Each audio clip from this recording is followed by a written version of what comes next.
Chapter 9. Wilbur's Boast. A spider's web is stronger than it looks. Although it is made of thin, delicate strands, the web is not easily broken.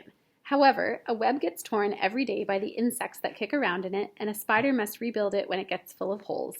Charlotte liked to do her weaving during the late afternoon, and Fern liked to sit nearby and watch. One afternoon she heard a most interesting conversation and witnessed a strange event.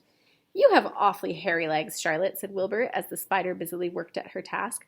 "My legs are hairy for a good reason," replied Charlotte. "Furthermore, each leg of mine has 7 sections: the coxa, the trochanter, the femur, the patella, the tibia, the metatarsus, and the tarsus." Wilbur sat bolt upright. "You are kidding," he said. "No, I'm not either. Say those names again. I didn't catch them the first time." "Coxa, trochanter, femur, patella, tibia, metatarsus, and tarsus." "Goodness," said Wilbur, looking down at his own chubby legs. "I don't think my legs have 7 sections." "Well," said Charlotte, "you and I lead different lives. You don't have to spin a web. That takes real leg work." "I could spin a web if I tried," said Wilbur, boasting. "I've just never tried." "Well, let's see you do it," said Charlotte. Fern chuckled softly, and her eyes grew wide with love for the pig. "Okay," replied Wilbur. "You coach me and I'll spin one. It must be a lot of fun to spin a web. How do I start?" "Take a deep breath," said Charlotte, smiling. Wilbur breathed deeply. "Now climb to the highest place you can get to, like this." Charlotte raced to the top of the doorway. Wilbur scrambled to the top of the manure pile. "Very good," said Charlotte. "Now, make an attachment with your spinnerets, hurl yourself into space, and let out a drag line as you go down." Wilbur hesitated a moment, then jumped out into the air. He glanced hastily behind to see if a piece of rope was following him to check his fall, but nothing seemed to be happening in his rear, and the next thing he knew, he landed with a thump. "Oomp," he grunted. Charlotte laughed so hard her web began to sway. "What did I do wrong?" asked the pig when he recovered from his bump. "Nothing," said Charlotte. "It was a nice try." "I think I'll try again," said Wilbur cheerfully. "I believe what I need is a little piece of string to hold me." The pig walked out to his yard. "You there, Templeton?" he called. The rat poked his head out from under the trough. "Got a little piece of string I could borrow?" asked Wilbur. "I need it to spin a web." "Yes, indeed," replied Templeton, who saved string. "No trouble at all. Anything to oblige." He crept down into his hole, pushed the goose egg out of the way, and returned with an old piece of dirty white string. Wilbur examined it. "That's just the thing," he said. "Tie one end to my tail, will you, Templeton?" Wilbur crouched low with his thin curly tail toward the rat. Templeton seized the string, passed it around the end of the pig's tail, and tied 2 half hitches. Charlotte watched in delight. Like Fern, she was truly fond of Wilbur, whose smelly pen and stale food attracted the flies that she needed, and she was proud to see that he was not a quitter and willing to try again to spin a web. While the rat and the spider and the little girl watched, Wilbur climbed again to the top of the manure pile, full of energy and hope. "Everybody watch!" he cried, and summoning all his strength, he threw himself into the air, head first. The string trailed behind him, but as he had neglected to fasten the other end to anything, it didn't really do any good, and Wilbur landed with a thud, crushed and hurt. Tears came to his eyes. Templeton grinned. Charlotte just sat quietly. After a bit, she spoke. "You can't spin a web, Wilbur, and I advise you to put the idea out of your mind. You lack 2 things needed for spinning a web." "What are they?" asked Wilbur sadly. "You lack a set of spinnerets, and you lack know-how. But cheer up, you don't need a web. Zuckerman supplies you with 3 big meals a day. Why should you worry about trapping food?" Wilbur sighed. "You're ever so much cleverer and brighter than I am, Charlotte. I guess I was just trying to show off. Serves me right." Templeton untied his string and took it back to his home. Charlotte returned to her weaving. "You needn't feel too badly, Wilbur," she said. "Not many creatures can spin webs. Even men aren't as good as it at spiders, although they think they're pretty good, and they'll try anything. Did you ever hear of the Queensboro Bridge?" Wilbur shook his head. "Is it a web?"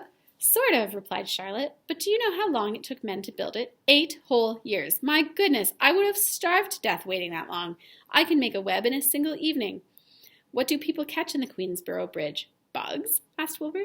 "No," said Charlotte. "They don't catch anything. They just keep trotting back and forth across the bridge, thinking that there is something better on the other side. If they'd hang head down at the top of the thing and wait quietly, maybe something good would come. But no, with men, it's rush, rush, rush, every minute. I'm glad I'm a sedentary spider." "What does sedentary mean?" asked Wilbur. "Means I sit still a good part of the time, and I don't go wandering all over creation.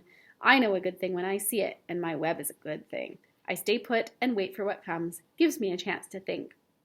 Well, I'm sort of sedentary myself, I guess, said the pig. I have to hang around here whether I want to or not. You know where I'd really like to be this evening? Where? In a forest, looking for beech nuts and truffles and delectable roots, pushing leaves aside with my wonderful strong nose, searching and sniffing along the ground, smelling, smelling, smelling. You smell just the way you are, remarked a lamb who had walked in. I can smell you from here. You're the smelliest creature in this place. Wilbur hung his head. His eyes grew wet with tears.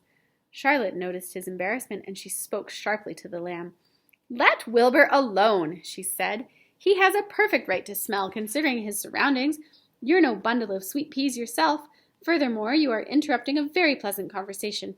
What were we talking about, Wilbur, when we were so rudely interrupted? Oh, I don't remember, said Wilbur. It doesn't make any difference. Let's not talk any more for a while, Charlotte. I'm getting sleepy. You go ahead and finish fixing your web, and I'll just lie here and watch you. It's a lovely evening. Wilbur stretched out on his side. Twilight settled over Zuckerman's barn, and a feeling of peace. Fern knew it was almost supper time, but she couldn't bear to leave. Swallows passed on silent wings in and out of the doorways, bringing food to their young ones. From across the road a bird sang, Whippoorwill, whippoorwill. Lurvy sat down under an apple tree and lit his pipe. The animals sniffed the familiar smell of strong tobacco. Wilbur heard the trill of the tree toad and the occasional slamming of the kitchen door. All of these sounds made him feel comfortable and happy, for he was loved and loved to be part of a world on a summer evening. But as he lay there, he remembered what the old sheep had told him. The thought of death came to him, and he began to tremble with fear. Charlotte, he said softly. Yes, Wilbur. I don't want to die. Of course you don't, said Charlotte in a comforting voice. I just love it here in the barn, said Wilbur. I love everything about this place. Of course you do, said Charlotte. We all do. The goose appeared, followed by her 7 goslings. They thrust their little necks out and kept up a musical whistling like a tiny troop of pipers. Wilbur listened to the sound with love in his heart. Charlotte, he said. Yes, said the spider. Were you serious when you promised you would keep them from killing me? I was never more serious in my life. I am not going to let you die, Wilbur. How are you going to save me? Asked Wilbur, whose curiosity was very strong on this point. Well, said Charlotte vaguely, I don't really know, but I'm working on a plan. That's wonderful, said Wilbur. How is the plan coming, Charlotte? Have you got very far with it? Is it coming along pretty well? Wilbur was trembling again, but Charlotte was cool and collected. Oh, it's coming all right, she said lightly. The plan is still in its early stages and hasn't completely shaped up yet, but I'm working on it. When do you work on it? Begged Wilbur. When I'm hanging head down at the top of my web. That's when I do all my thinking, because then all the blood is in my head. I'd be only too glad to help in any way I can. Oh, I'll work it out alone, said Charlotte. I can think better if I'm alone. All right, said Wilbur, but don't fail to let me know if there's anything I can do to help, no matter how slight. Well, replied Charlotte, you must try to build yourself up. I want you to get plenty of sleep and stop worrying. Never hurry and never worry. Chew your food thoroughly and eat every bit of it, except you must leave just enough for Templeton. Gain weight and stay well. That's how you can help. Keep fit and don't lose your nerve. Do you think you understand? Yes, I understand, said Wilbur. Go along to bed then, said Charlotte. Sleep is important. Wilbur trotted over to the darkest corner of his pen and threw himself down. He closed his eyes. In another minute he spoke. Charlotte, he said. Yes, Wilbur. May I go out to my trough and see if I left any of my supper? I think I left just a tiny bit of mashed potato. Very well, said Charlotte, but I want you in bed again without delay. Wilbur started to race out to the yard. Slowly, slowly, said Charlotte. Never hurry and never worry. Wilbur checked himself and crept slowly to his trough. He found a bit of potato, chewed it carefully, swallowed it, and walked back to bed. He closed his eyes and was silent for a moment. Charlotte, he said in a whisper. Yes? May I get a drink of milk? I think there are a few drops of milk left in my trough. No, the trough is dry, and I want you to go to sleep. No more talking. Close your eyes and go to sleep. Wilbur shut his eyes. Fern got up from her stool and started for home, her mind full of everything she had seen and heard. Good night, Charlotte, said Wilbur. Good night, Wilbur. There was a pause. Good night, Charlotte. Good night, Wilbur. Good night. Good night.